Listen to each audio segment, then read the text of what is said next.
تحس ወይ ምስ ሓተተት ንስ ተገሪመ ቢከዝ ኣብዚ ቀረባ እዋን ብጣዕሚ ዘተሓሳስበኒ ነገር እንድሕር ኣሎስ እቲ ኣብ ውሽጢና ኣጋጢሙ ዘሎ ምፍልላይ እቲ ምስ ዘይተቐበሎ ነገራት ኣሎ ሕጂ ብጣዕሚ ክስተ ክኸውን ቀኒ ክሓስብ ነይረ ማለት እዩ። እቲ ንሕና ንምሃሮ ፍቅርስ እቲ ንሕና ንፈልጦ ፍቅርስ ልዕሊ ኩሉ ኣይኮነን ማለት እዩ ኢለ እናሓሰብኩ ከለኹ እዛ ኣርእስቲ መፅያትኒ እሞ ረቲዕኒ ማለት እዩ መሲልክ እምበር እታ ፍቅሪ ተዓቢሉኒ እግዚኣብሔር ይመስገን። ሕጂ ክልተ ዓይነት ፍቅሪ ክንዛረብ ኢና። መጀመርታ ሃፒ ቫለንታይንስ ፍቅሪ ዝኾነ ኣምላኽ ኣብታ ናይ ፍቅሪ ዕለት ብዛዕባ ፍቅሪ ክንዛረብ ዝፈቐደ እግዚኣብሔር ይመስገን። ሃፒ ቫለንታይንስ ንኩልኩም።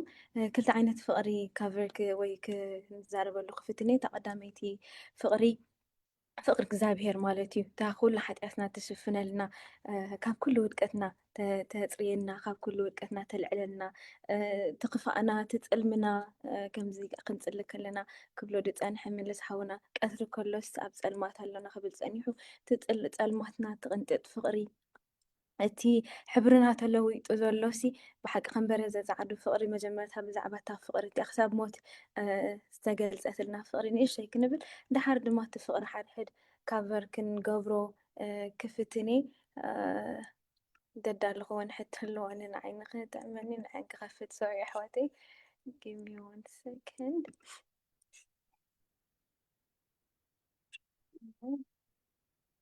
ሃበይ ጠፊኡ ይስማዕ ኣለኹ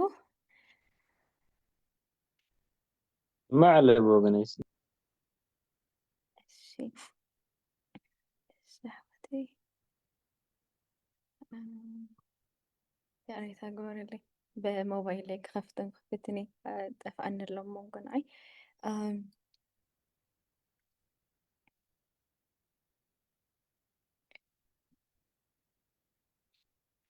እሺ ተቐዳመይቲ ዘዳለኽዋ ሕቶ እንድሕር ኣላሲ ፍቅሪ እንታይ እዩ ኢልና ንሓስብ እቲ ፍቅርስ መን እዩ እንታይ እዩ ከመይ ኢልና ክንገልፆ መብዛሕትኡ ግዜ ፍቅሪ እንታይ እዩ ክንበሃል ከለና ንሕና ብፍላይ እቶም መንእሰያት ደብሎ ነገር እንድሕር ኣሎ ምስ ስምዒት ኢና ነተሓሕዞ እቲ ፍቅሪ ማለት እዩ ግን ፍቅሪ ካብኡ ንላዕሊ ፍቅሪ ተግባር ምዃኑ ገሊፅልና ክርስቶስ ኣብቲ መስቀል ማለት እዩ። ሕጂ ፍቅሪ ንኩሉ ትሽፍን እያ ንኩሉ ሓጢኣት ትኸድን እያ ክንብል ከለናስ ውድቀት ንኽረኣየኒ ጀሚሩ ንሕና ብድኻምነትናሲ ዘይንሽፈንልና ንመስል እሞ ካብ እግዚኣብሔር ንርሕቕ ንሱ ክረኣየኒ ወይ ብኡ ክሓስብ ጀሚረ እንደን እቲ ብሮከንነስ ናትና እቲ ወይ ድማ እቲ ድሕሪ ቀዳማይ ኦሪጂናል ሲን ንብሎ እቲ ካብ ኣቦና ኣዳም ዝወረስናዮ ሓጢኣት ማለት እዩ ድሕሪ እቲ ውድቀት እቲ ድሕሪ እቲ ክስተት እቲ ኣነ ንስኻትኩምን ጎደሎ ኣለና ኩሉ ግዜ እታ ሓንቲ ጎደሎና ድማ ኣብ ዘለናዮ ዕድመ ኣብ ዘለናዮ ፀዋዕታ ኣብ ዘለናዮ ዝተፈላለየ ነገራት ማለት ካብ ንውለድ ክሳብ ናብ እግዚኣብሔር ንመለስ ማለት እዩ እታ ሓንቲ ነገር ኣነ ንስኻትኩም ንደልያ እንድሕር ኣላ ክንፍቀር ስለ ዝደለና ከዓ ብዙሕ ብዙሕ ነገር ንኣቱ ማለት እዩ እቲ ዘፍቅር ኣምላኽ ግን ኣነ ንስኻትኩምን ምንም ከይገበርና ከም ዘፍቅረና ገሊፁልና ድሕሪ እቲ ሓጢኣት እቲ ሞት መፅዩ ድሕሪ እቲ ሓጢኣት እቲ ክትወፀሉ ዘይትኽእል ማዕበል ሓጢኣት መፅዩ ማለት እዩ ሞት መፅዩ ሓጢኣት መፅዩ ምስ እግዚኣብሔር ዘለና ርክብ ከዓ ተፈላለዩና ማለት እዩ ከዛ ብሓደ ነርና ኣቦና ኣዳምን ኣዴና ሄዋንሲ ምስ ጎይታ ሰብ ኣብቲ ገነት እንከለውስ ብሓደ ነርና ንስኻትኩምን ንሕና ማለት እዩ ሰብ ብሓደ ነርና ሓጢኣት ምስ መፀ ግን ተፈላለዩና ንሕና ተሰጊግና ካብታ ዘለኣለማዊት ቤትና ድሓር ብክርስቶስ ተዓሪቕና ግን እቲ ሓጢኣት ምስ መፀ ኩሉ ግዜ ሕጂ ንሕና እንታይ ንደሊ ክንፍቀር ንደሊ ብመን ክንፍቀር ብእግዚኣብሔርን ኣብ ዙርያና ዘለው ሰባትን ማለት እዩ ክንፍቀር ስለንደሊ ፐርፌክት ክንከውን ንፅዕር ግን ፐርፌክት ክንከውን ስለዘይንኽእል ክርስቶስ መፅዩ ማለት እዩ ስለዚ እቲ ሞት እቲ ካብ ሞት ብምትንሳእ ስዒርዎ እቲ ሓጢኣት እቲ ሓጢኣት ብዘይ ምግባር ስዒርዎ እቲ ርሕቀት ማለት እዩ እቲ ኣነ ንስኻትኩምን ኣብ ሓደ ነርና ዝተፈላለናዮ ክርስቶስ ብምምፅኡ መንገዲ ኮይኑና ማለት ድሕነት ረኺብና ብክርስቶስ ማለት እዩ ስለዚ ፍቅርስ እዚ እዩ ማለት እዩ ድሓር ከዓ ኣብታ ጥቕስና እንታይ ንብል ፀኒሕና ፍቅርስ ንኩሉ ሓጢኣት ትሽፍን ንብል ኣለና ማለት እዩ። ሓጢኣት ከ እንታይ እዩ? ሓጢኣት ክንብል ከለና ብፍቓድና ኣንጻር ቤተክርስትያን ኣንጻር እግዚኣብሄር እንገብሮ ተግባራት ይኹን ሓሳባት ይኹን ወይ ድማ ዘይንገብሮ እውን ከምዚ ክትገብሮ ዝግብኣካ ዘይምግባርን ክትገብሮ ዘይግብኣካ ብምግባርን ክትሓስቦ ዘይግብኣካ ብምሕሳብን ዝፍጸም ፍጻሜታት ማለት እዩ። እዚ ኩሉ ግን ንኩሉ ትሽፍን ፍቅሪ ላትና ንሳ ከዓ ኣብ መስቀል ተገለፀት ማለት እዩ። እግዚኣብሄር ፍቅሩ ክገልፀልና እቲ ሓደ ወዱ ኣብዚ ናባና ልኢኹስ ኣብ ክሳብ ሞት ማለት እዩ ኣብ መስቀል ሞይቱ ልና ምእንታና እዩ ዝኩሉ ማለት ብሰንኪ ሓጢኣትና ብሰራሕ ሓጢኣትና ነዚ ኩሉ ነገር ሓሊፉ ጎይታ ሽዑ እዚኣ ስታ ፍቅሪ ገሊፁልና ማለት እዩ። ንሞት ብምስዓር ድማ ዘለኣለም ንየሱስ መዋርስቱ ንጎይታ እግዚኣብሄር ኣቦ ወረስቲ ንክንከውን ኣብቂዕና ማለት እዩ። ሕጂ ብኸመይ ዮ እቲ ፍቅሪ ንኩሉ ሓጢኣት ዝሽፍን እንተኢልና በዛ በታ መስቀል ዝረኣየና ተግባር ማለት እዩ። እቲ ካልኣይ ፍቅሪ ድማ ኣሕዋተይ ካቨር ክንገብሮ ደልየ ዘለኹ ኣብ ሓድሕድና ዘሎና ፍቅሪ ማለት እዩ። ክርስቶስ ከምቲ ንሱ ዘፍቀረና ንኣሕዋትና ንኸባቢ ምሳና ኣነ ንዓኻትኩም ከፍቅር ተፀዋዒ ንስኹም ንዓይ ክተፍቅሩኒ ማለት ክንፈቐር ፀዊዕና በቲ ንሱ ዝገለፀልና ፍቅሪ እቲ ንሱ ዝገለፀልና ፍቅሪ ክሳብ ሞት ዘብፅሐ እቲ ንሱ ዝገለፀልና ፍቅሪ ንሰቐልቱ ዝመሓረ ፍቅሪ ማለት እዩ። ስለዚ እዚ ኣነ ንስኻትኩም ከዓ ነቶም ዝገርፉና ክነፍቅር ንሓድሕድና ክነፋቅር ንኩሉ ነገር ነቲ ከይዘበለ ንሕና ንገብሮ ይኹን ዘይንገብሮ ንሓስቦ ይኹን ዘይንሓስቦ ካቨር እናገበርና ማለት እናሸፈና ይቅር እናበልና ክነፋቅር ፀዊዕና ማለት እዩ።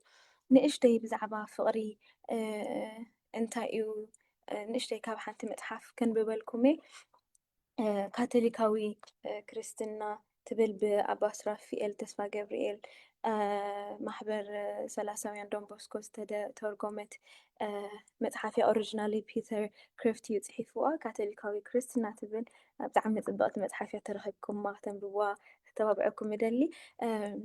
ብዛዕባ ፍቅሪ ንእሽተይ ትብለና ንሳ እንታይ ትብል እንታይነት ቅዱስ መፅሓፋዊ መልክዕ ፍቅሪ ወይ ድማ ኣጋፔ ስምዒት ኣይኮነን። እንታይነት ፍቅሪ ምርጫ ናይ ድላይ እዩ። ፅቡቅ ድላይ ናይ ካልኦት ሰናይ ምድላይ እቲ ንካልኦት ብሓቂ ሰናይ ዝኾነ ነገር ምምራፅ እዩ። እዚ ዘይመስተንክራዊ ዘይስምዒታዊ እንታይነት ፍቅሪ እዩ። እቶም ቀስቀስቲ ዝኾኑ ስምዒታት ነዚ እንታይነት ፍቅሪ ተወሰኽቲ ነገራት እዮም። እቲ ኣነ ክርስቶስ ደስ ክብለካ ክርስቶስ ደስ ክትብለካ ንብሎ ነገራት ተወሰኺ እምበር እሶም ፍቅሪ ኣይኮንን ይብለና ኣሎ ማለት እዩ። ንሓደ ሰብ ክነፍቅሮ ዘይስማዐና እንተኾነ እውን ክነፍቅሮ ንኽእል ኢና። ብዛዕባኦም ሕማቅ እናተሰምዐና እንከሎ ከይተረፈ እውን ናታቶም ሰናይ ክንደሊ ንኽእል ኢና። ከመይ እዚ ንገዛእ ርእስና እውን ብዙሕ ግዜ እንገብሮ ነገር እዩ። ብዛዕባ ርእስና ኩሉ ግዜ ፅቡቅ ኣይስማዓናን እንተኾነ ግና ኩሉ ግዜ ንርእስና ሰናይ ኢና ንደልየላ። እግዚኣብሄር ክፅውዐና ከሎሲ ንነፍስና ንብፃይና ከም ነፍስና ክነፍቅር ፀዊዕና ኣነ ንስኻትኩም ነፍስና ብጣዕሚ ኢና ነፍቅራ ወላ እኳ ብዛዕባ ነፍሰይሲ ብዝኾነ ነገር እነተፀላእኽዋ ሕማቅ እንተተሰምዐኒ ብዛዕባ ነፍሰይ ንነፍሰይ ግን ሕማቅ ኣይስምዐንላን ናይ ነፍስና ፍቅሪ ማለት እዩ። ልክዕ እታ ፍቅሪ እቲኣ ከዓ ንኣሕዋትና ክነርእዮም ንፅዋዕ ኣለና ማለት እዩ። ክንሓምም ከለና ምፍዋስ ንደሊ ዕሽነት ንክስምዐና ልቦና ንደሊ እኩይን ክፍኣትን ንክስምዐና ዝተመሓየሹ ሰባት ክንከውን ንደሊ ሕማቅ ክስምዐና እንከሎ ብሰንኪ ሕማቅ ኣነስ ከምዚ ተጋጊ ክስምዐና እንከሎስ ነቲ ሰናይ ስለ ንደሊና ከምኡ ኢልና ነቲ ክፋእ ነውፅኦ። ስለዚ እቲ ሕማቅ ዝገብረና ሰብ እውን ወይ ድማ እቲ ዝብድለና ሰብ እውን ወይ እውን እቲ ዘይትፈትዎ ሰብ እውን ዝመስለካ ንዓኻ ማለት እዩ ክንፈትዎን ክነፍቅሮን ከም እንኽእል እዩ። ኣሕዋተይ እንድሕር ድምፂ መፂኩም ይቕሬታ ግበርለይ ኣብ ስራሕ ኮይነ ኣትየ ዘለኹ ብድሕ ድምፂ ክመፅእ ይኽእል ይቕሬታ። እታ መፅሓፍ እቲ ኣነ እዚ ከም ዝበልኩም ኣብ ትምህርቲ ብዙሕ ክስታ ኣይኮንኩን ሕጂ እታ መፅሓፍ እታ ኣርእስቲ ስለ ትገልፅ ኣብኣ ከላ ንእሽተይ ሞር ካብኣ ክንብብልኩም ክርስቶስ ንብፆትና ከም ገዛእ ርእስና ጌርና ክነፍቅር ኣዚዙና እዩ። እዚ ማለት ድማ ከምቲ ንርእስና ሰናይ ንገብረላ ንካልኦት እውን ሰናይ ክንገብር ማለት እዩ። ፍቅሪ ስምዒት ጥራይ ክኸውን ኣይክእልን እዩ። ከመይ ስምዒታትና ክንእዘዞም ኣይንክእልን ኢና ፍቅሪ ኣብ ክንዲ ስምዒት ነፃ ምርጫ ናይ ድላይ ክኸውን ግድን እዩ love is an action ይብሉ ፀዓዱ ፍቅሪ ተግባር እዩ እምበር it's not words ይብሉ ብዘረባ ኣይኮነን ፍቅሪ ዝግለፅ ብስምዒት ኣይኮነን ፍቅሪ ዝግለፅ ምርጫ ኮይኑ መዓልታዊ ብተግባር ትገልፆ ነገር ምዃኑ ይዛረቡ ማለት እዩ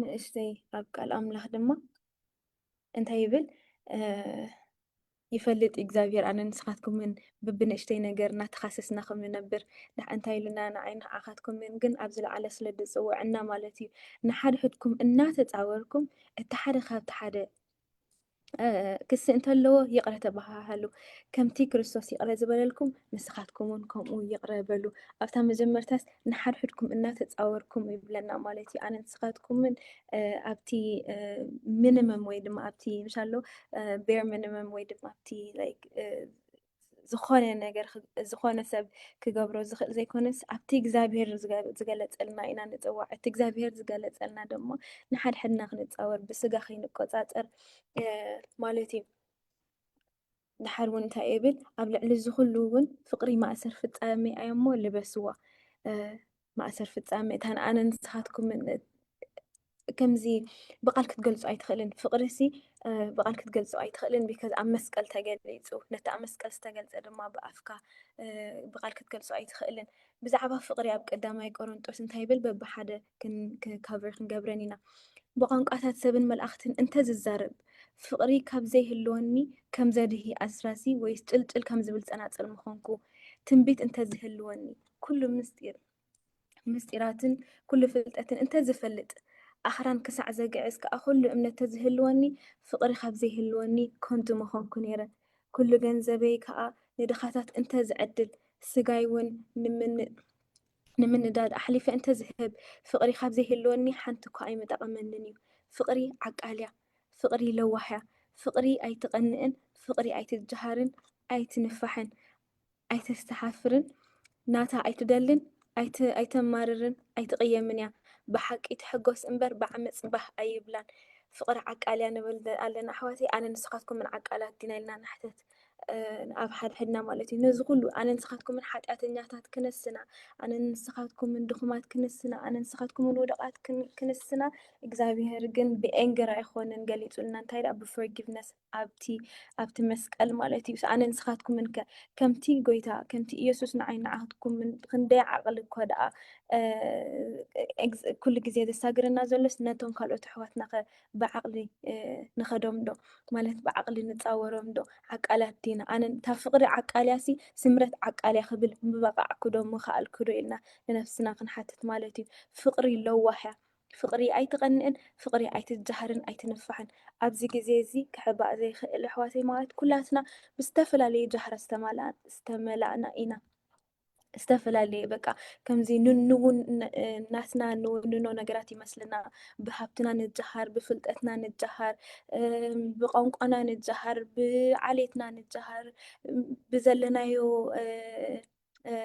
ቦታ ንጀሃር ብኩሉ ነገር ሰኣነ ንስኻትኩምን ከምዚ ትዕቢት ኩሉ ግዜ ከምዛ ዝበልኩኹም ኩሉ ግዜ ተፍርሐኒ ኣብ ትግርኛ ትዕቢት ክብል ኣይደፍርን ግን ብጣዕሚ ተጃሃርቲና ናትና ከም ዝመስለ ናትና መሲሉና ማለት እዩ ግን ፍቅሪ ግን ኣይኮነትን ንሳ ፍቅሪስ ኣይትጀሃርን እያ ፍቅሪስ ለዋሕያ ሓጎስ ናይ ካሊእ እያ ትደሊ ፍቅሪ ወላ እኮ ኣነና እንታይ ዝበሃል እንተኸበደንሲ ፍቅሪስ ለዋህን ዓቃልን ምዃና ይገልፀለይ ኣሎ ማለት እዩ ብሓቂ ትሕጎስ እምበር ብዓመፅ ባህ ይብላን ኩሉ ትፀውር ኩሉ ተኣምን ኩሉ ተስፋ ትገብር ኩሉ ትዕገስ ፍቅሪ ኮቶ ኣይተቋርፅን እያ ትንቢት እንተሎ ኩሉ ክሰዓር ምዝራብ ቋንቋ እንተሎ ንሱ ክውዳእ ፍልጠት እንተሎ እውን ክሰዓር እዩ ማለት ሓደ ምቃል ንፈልጥ ኢና እሞ ሓደ ምቃል ከዓ ንንበን ግናኸ እቲ ምልኣት ምስ መፀ እቲ ምቃል ክሰዓር እዩ ቆልዓ ከለኹ ከም ቆልዓ ተዛረብኩ ልቢ ቆልዓ ነበረኒ ከም ቆልዓ ሓሰብኩ ሰብኣይ ምስ ኮንኩ ግና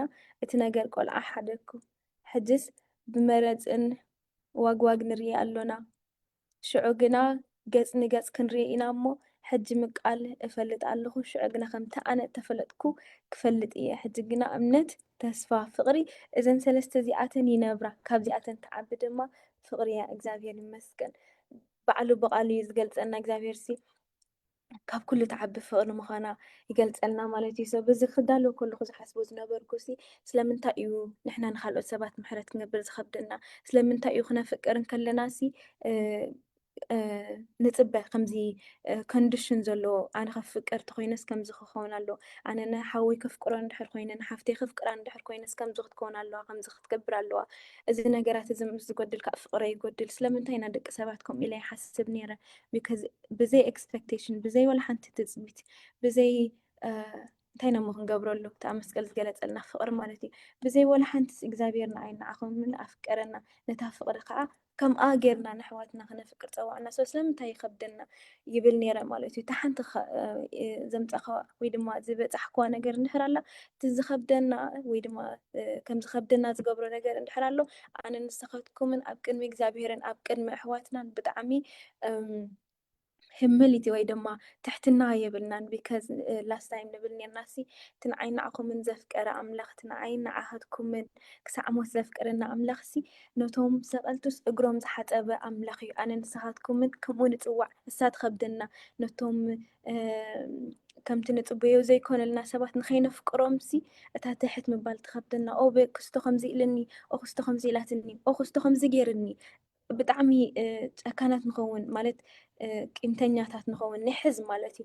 ስለዚ እታ ፍቅሪ ብምሉእነት ክነፍቅራስ ትከብደና ኢለ ማለት እዩ። ነዚ ካ ክንስዕሮ እንድሕር ኮይና ኣሕዋተይ እታ ሓንቲ ክንገብራ ንኽእል ምስ እግዚኣብሔር ግዜ ምሕለፍያ። ቢካዝ እቲ ምስ እግዚኣብሔር ግዜ ምስ ሕለፍና ናትና ጎደሎታትና ክበርሃልና እዩ፣ ናትና ድኻምነትና ክበርሃልና እዩ። ልክዕ ከምቲ ጎይታ ኢየሱስ ንዓይ ንዓኻትኩምን ዝገብርዎ ኣይፈልጡን እሞ ይቅረ ግበረሎም ኢሉ ዘፍቀረና ንሕና ከዓ ነቶም ምሳና ዝነብሩ ኣሕዋትና ዝገብርዎ ኣይፈልጡን እሞ ይቅረ ግበረሎም እናበልና ክነፍቅርን ክንፋቀርን ክንክእል ኢና ማለት እዩ። ኣብታ መፅሓፍ ምንሽ ከበለ ከምኡ ንእሽተይ እውን ደስ በለኒ ነገር ስለዝነበራ ሃገፅ ጥፊያትኒ ሶሪ ዳለዋ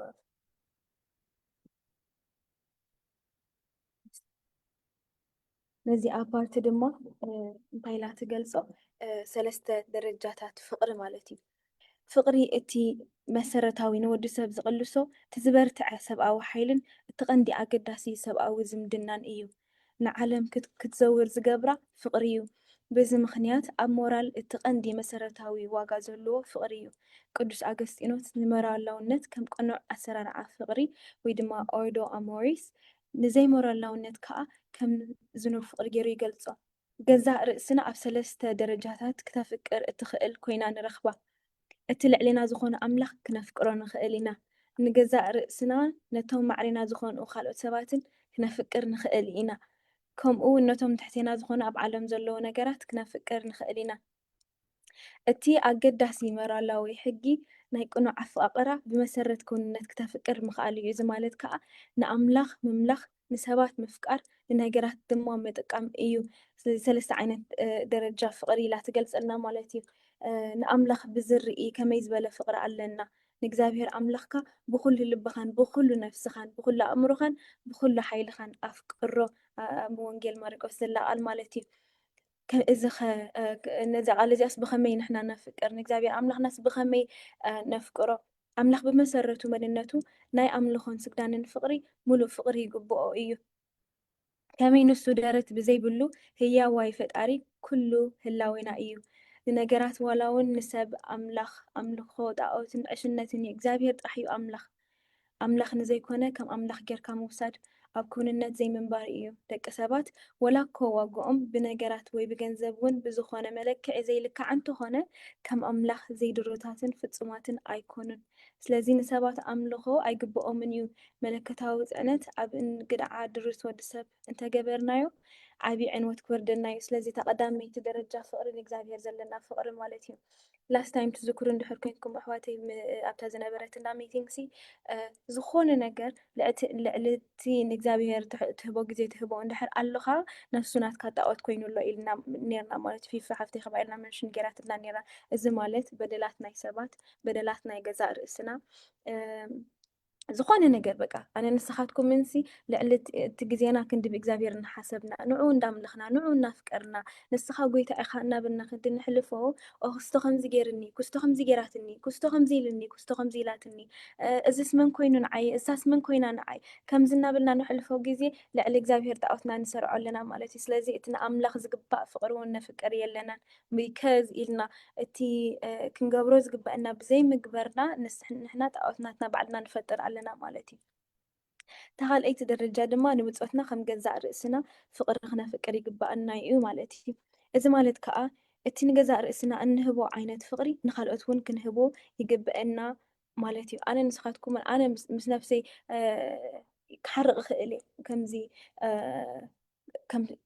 ብስጋ ብኣእምሮ ብመንፈስ ዝኮንኩ ሳብ ዝኮንኩ ኩሉ ግዜ ኣብ ውግእ ክህሉ ይኽእል እየ ምስ ነፍሰይ ግን ኣነ ንነፍሰይ ስለዝኮርኩላ ወይ ድማ ኣነ ምስ ነፍሰይ ስለ ሕርቃን ዘሎኒ ንነፍሰይ ሕማቅ ይምነየላኒ እንተተመንየላ ብጎይታ ኢየሱስን ከምዚ እንድሕር ኣለና ሕማቅ ዝመፀና እንድሕር ኣሎ ኣብ ነፍስና ስም ኢየሱስ እናፀዋዕና ነርሕቆ ግን ሕማቅ ይንምነየላና ነፍስና ቢከዝ ንፈልጣ ኢና ንሕና ወናታት ነፍስና ከምዘይኮናስ ንፈልጥ ኢና እንተመፀና ከዓ ክንስዕሮ ኢና ነፅዕር ማለት እዩ። ስለዚ ኣነ ንስኻትኩምን ምስ ነፍስና ዝሓለፍና ንሕለፍ ዝገበርና ንግበር ኣሎ እንዶ ሓደ ሓደ ግዜ ክትገብሮ ዘይትደሊ ሓጢኣት ትገብር ምስ ገበርካዮ ሽዑ ከመይ ኢለ ኢልካ ንነፍስኻ ስትበኣሳ ግዜ ተሕልፍ ማለት እዩ። ኣነ ነፍሰይ ከመይ ኢለ ኢለ ስለዝተኸራኸርክዋ ግን ባዕልኺ ትፈልጢ ኣይብላን ማለት እዩ። ስለዚ ልክዕ ከምኡ ከዓ ንካልኦት ሰባት ንሕና ብዘይ ንቕበሎ ነገራት ወይ ድማ ዘይተፀበያናዮ ነገራት ምስ ዝገብሩና ክንሓርቀሎም ወይ ሕማቅናቶም ክንምነ ወይ ድማ ከም ዝበልናዮ ሕርቅ ቂምታ ክንሕዝ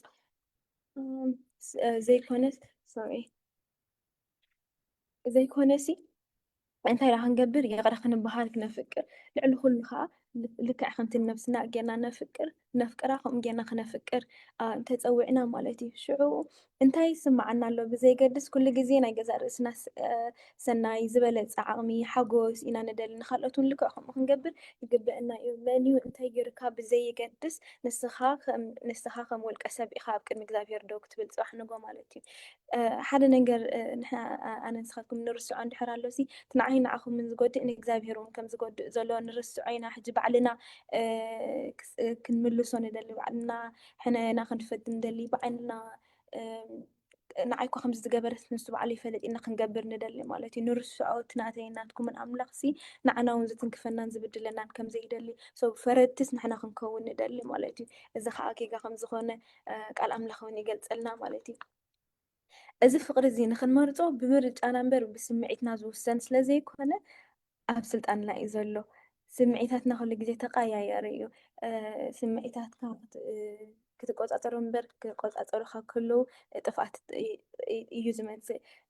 ሕጂ ብዙሕ ስምዒታት ኢና ዝስምዐና ንሕና ከምዚ ወላ ክትሕጎስ ሓጎስ ዘይብሉ ስምዒታት ክስምዐካ ይኽእል፣ ሓጎስ ዘለዎ ስምዒታት ክስምዐካ ይኽእል፣ ሕርቃን ክስምዐካ ይኽእል፣ ማሓዘን ክስምዐካ ይኽእል፣ ብዙሕ ነገራት ክስምዐና ሰባት ኢና ንቡር ግን ንሱ ስለዝተሰማዐና ንሕና ነቲ ስምዒት ግን ከምቲ ስምዒት ዝደልዮ ክንቆፃፀርና ፍቃድ እንተሂብናዮ ሽዑና ውድቀት ነምፅእ። ስለዚ ምርጫ ኣለና ደቂ ሰባት ሲ እግዚኣብሔር ሲ ፍሪደም ሂብና ኣብ ኩሉ ነገር ማለት እዩ ፍሪ ዊል ሂብና ወላ ነቶም ስምዒታትና ሲ ብምርጫና ኢና ክንሰምዖምን ዘይክንሰምዖምን ንኽእል ማለት እዩ።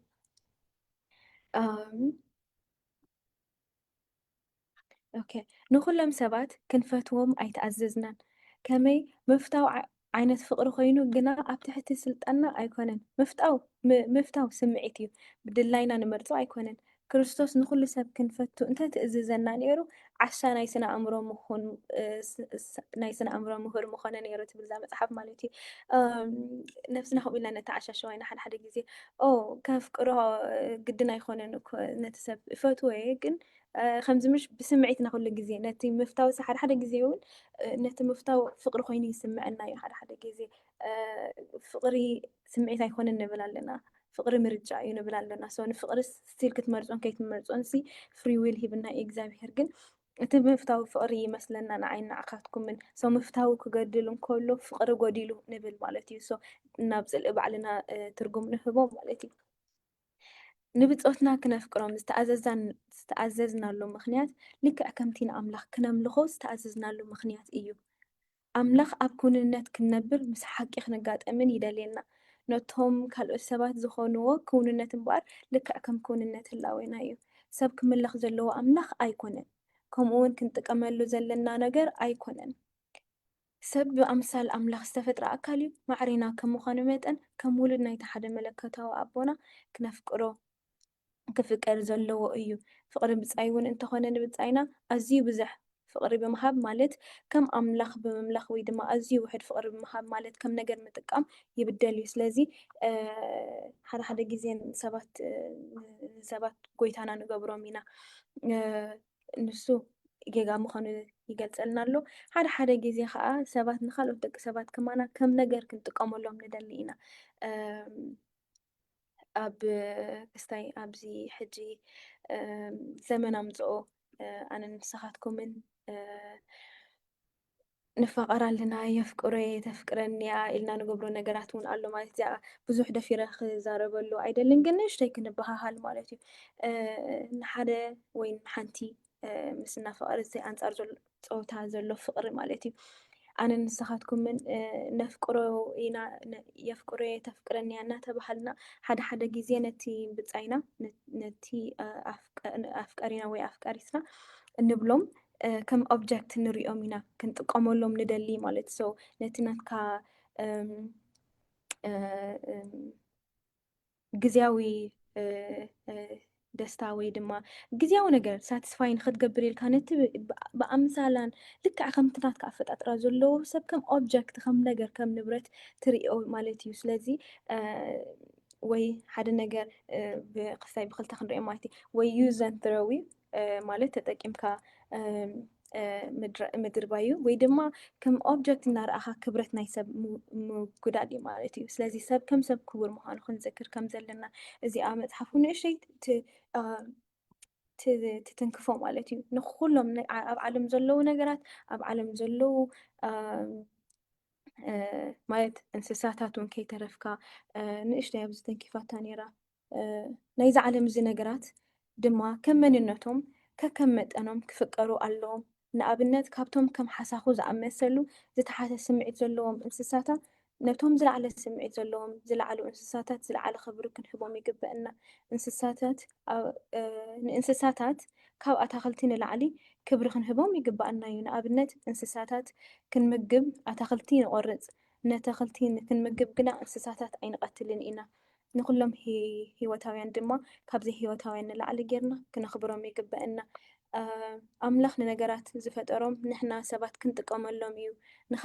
ንከም ገንዘብ ዝኣመሰሉ ነገራት ከም ሽቶ ክንካየዶም እንከለና ዝበዝሐ ግዜ ሰባት መጋበሪ ይኾኑ ኣለዎ ማለት እዩ። እዚ ድማ ንመስርዕ ክውንነት ይግልብጦ ኣሎ ማለት እዩ።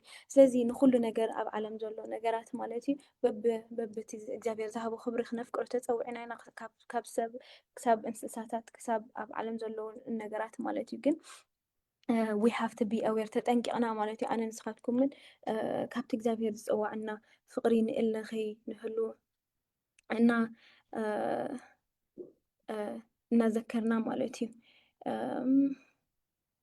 ስለዚ ኣብ እግዚኣብሔር ዘለና ፍቅሪ ልዕሊ ካልእ ከይንሰርዖ ንካልእ ነምልኽ ንካልእ ንሰርዕ ከይንህሉ ክንጥቀቅ ኣብ ሓድሕድና ዘሎና ፍቅሪ ድማ ምእንቲ ርእስና ክጥዕመና ኣሕዋተይ ምእንቲ ርእስና ክጥዕመና ሲ በታ እግዚኣብሔር ዝገለፀልና ፍቅሪስ ንፋቐር ይሓስብ ነይረስ ኢትስ ሶ ሃርድ ኣነ ወላ ክብለኩም ሲ ከምዚ ይከብደካ እዩ ሰብሲ እግዚኣብሔር ሲ ንዓይ ኣብ ክሳይ ዘጋጠመኒ ነገር ክነግረኩም ምሕረት ምግባር ትከብደኒ ነይራ። sorry give me 1 second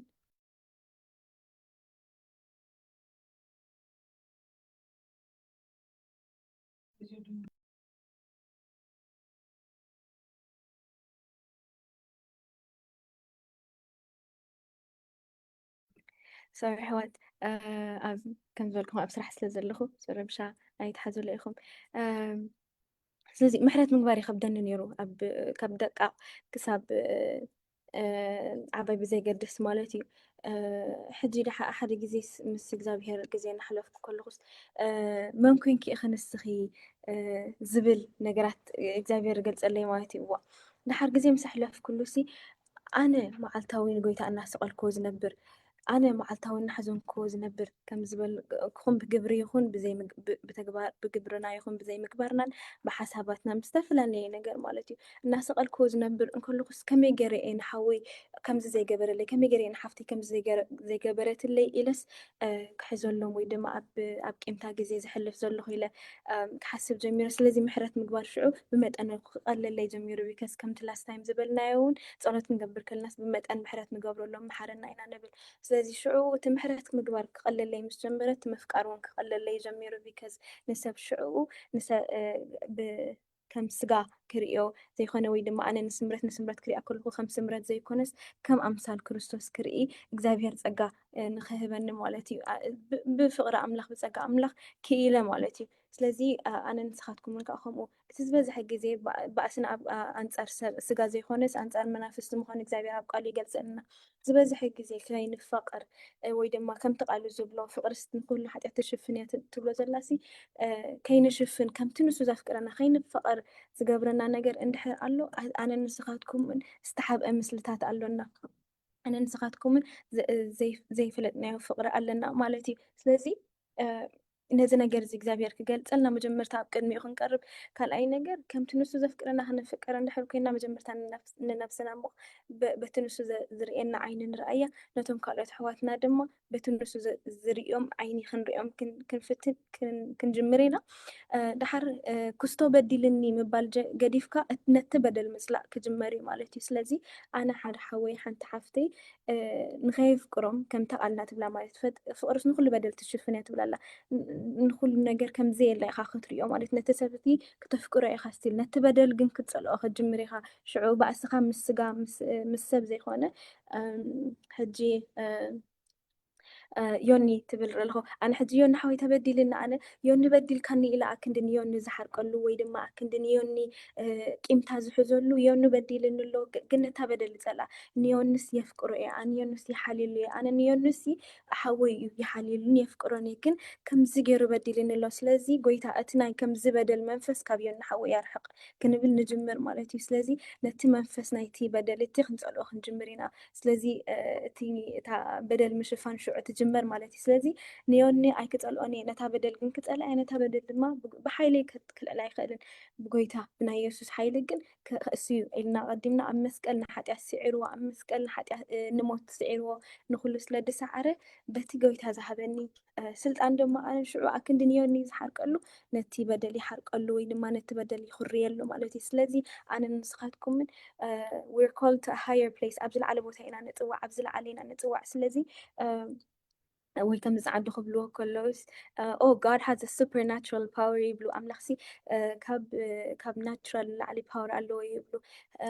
ስለዚ ኣነ ንስኻትኩምን ካብቲ ኖርማል ነገር ንላዕሊ ኢና ተፀዊዕና እቲ ናቹራል ነገር ኣነ ንስኻትኩም ከምዚ ንገልፆ ዘለና ሕርቃን እቲ ስጋ ዝመፅእ ማለት እዩ ሕርቃን ቂምታ ገለ ኩሉ እቲ ስጋ ቀዲማ ሪኣክሽን ናይ ስጋ ንሱ እዩ ግን ኣብኡ ይኮነ እናተናደረት ንሕና እናተናደረት ክሳዕ ሞት ስለዘፍቀረና ጎይታ ንሕወትና እውን ክሳዕ ሞት ክነፍቅሮም ተፀዊዕና ማለት እዩ እናሸፈና እኳ ደኣ ነቶም ዝብድሉና ንዘፍቅረካ እንተ ተፍቂርካዮ ስታይ ትርጉም ኣለዎ ይብል ቃል ምሽ ነቲ ዘይፍቅረካ ምስ ተፍቅሮ ግን that's the definition of love because ኣምላኽ ነቶም ጎይታ ዝብልዎ ዝነበሩ ኢየሱስ ኣብ ምድሪ ምስ መፀስ ብዙሕ ፍርዲ እዩ ተፈሪዱ ነቶም ኢየሱስ ጎይታ እዩ ዝበሉ ነቶም እዚ ወድና እዚ ወዲ ኣምላኽ እዩ ዝበልዎ ዘይኮነ ምእንቲ ኩሎም እዩ መይቱ ምእንቲ ኩላትና እዩ መይቱ ንዓለም ሙሉእ ከድሕን እዩ ኣብ መስቀል መይቱልና ማለት እዩ። ስለዚ ነቶም ንዓይ ጥራይ ዘምልኹኒ ነቶም ንዓይ ጥራይ ዘፍቅሩኒ ኣይበለ እንታይ ደኣ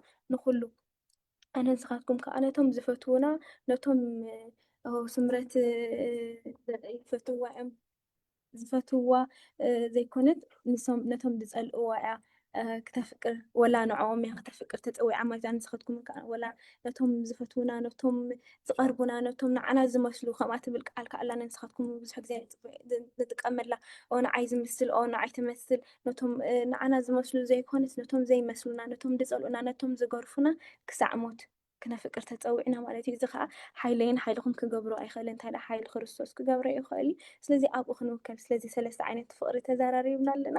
ተቐዳመይቲ እታ ንእግዚኣብሔር ንህባ ፍቅሪ ወይ ድማ እታ እግዚኣብሔር እውን ንዓና ዝህበና ፍቅሪ ብጅኹም ኣሕዋት ፍቅሪስ ንኩሉ ትሽፍን እያ ንብል ኣለና። ኣነ ንስኻትኩም ሓጢኣተኛታት ስለዝኮንና እግዚኣብሔር ኣይንዕቀናን እኳ ደኣ ሞር የፍቅረና ስለዚ ይሽፍኖ እዩ ማለት እዩ። ንኩሉስ ትሽፍኖ እያ ንኩሉስ ይሽፍኖ የፍቅረና እዩ ማለት እዩ። ንዕኡ ክነፍቅር ከለና ከዓ ንስኻትኩምን እቲ ንዕኡ ጥራይ ዝግባእ ክብሪ እቲ ንዕኡ ጥራይ ዝግባእ ኣምልኾ ንዕኡ ጥራይ ክንህቦ እቲ ካልኣይ ድማ እቲ ንሓድሕድና ነፋቆሮ ፍቅሪ ኣነ ንስኻትኩም ነፋቆሮ ፍቅሪ ማንም ሰብ ብዘይገድስ ካበይ መፅኡ እንታይ እዩ ክንምንታይ ሃብቲ ኣለዎ ክንምንታይ ፍልጠት ኣለዎ ንዓይ ይመስል ድዩ ኣይመስልን ብዘይገድስ ብምልኡነት ክነፍቅሮ ተፀዊዕና ክንፈቃር ተፀዊዕና ኣለና ማለት እዩ። so we are called to a higher place ናብ ዝለዓለ ንፅዋዕ ኣለና ማለት እዩ።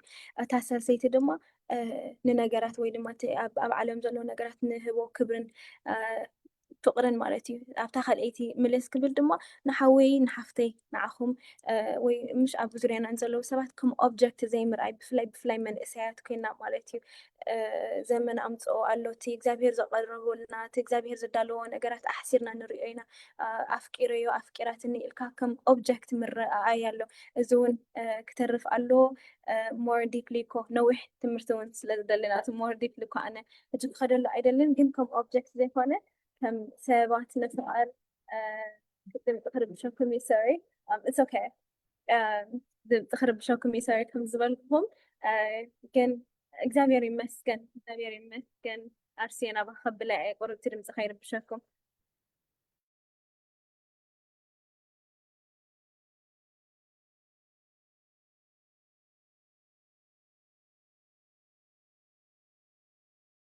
ጽቡቅ ትምህርቲ ነይሩ ኣለኽ ዲኺ ተመሊስክኒ ያሬታ ሰማዕክ ስለዚ ፀንሕኩም ማኪና ብኸምየ ያሬታ ዝበልኩ ብጸሎት እሞ ክንዓፁ ሽዑ ናብቲ ሕቶታት ክንሰግር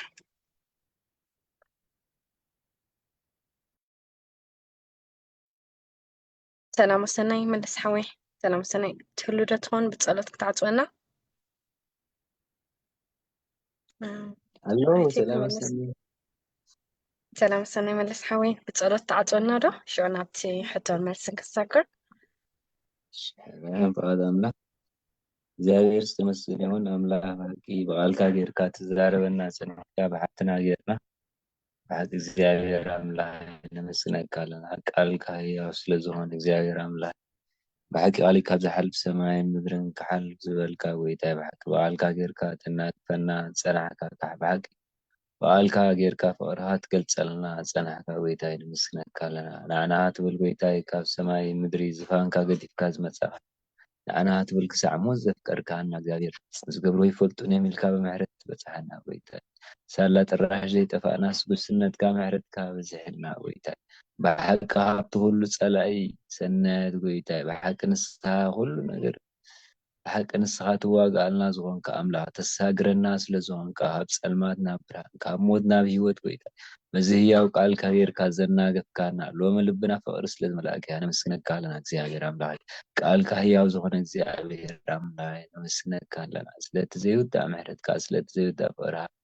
ነመስግነካ ኣለና ኣቦና ኣብ ሰማይ ትነብር ስምካ ይቀደስ መንግስትካ ትምፃእ ፈቃድካ ኣብ ሰማይ ከም ዝኾነ ከማውን ኣብ ምድሪ ይኹን ዘያለትና በልበለትና ለሙና ዝወደልና ከርብልና ንሕና እውን ዝወደልና ኢኹም ንብላ ፈተና ይትፅወና ካብ ክፉኣት ለና ከመይ መንግስትን ሓይልን ክብርን ዘለኣለም ናትካ እዩ ኣሜን ሰላም ናኹም ማርያም ጸጋ ዝመልአክ እግዚአብሔር ምሳሌን ካብ አንስቲ ዝተባረክ ናይ ክርስቶስ ፍሬስ ካብ ዝተባረኸ ቅድስት ማርያም ኣደ ኣምላኽ ለምልና ንኣና ንሃጣን ሕጅን ግዜ ሞትናን ኣሜን ስብሐት ንኣብን ወልድን መንፈስ ቅዱስን ይሁን ጥንት ከም ዝነበረ ችኻን ወትሩን ዘለዓለም ኣሜን የሳብ ልብና ይንገስ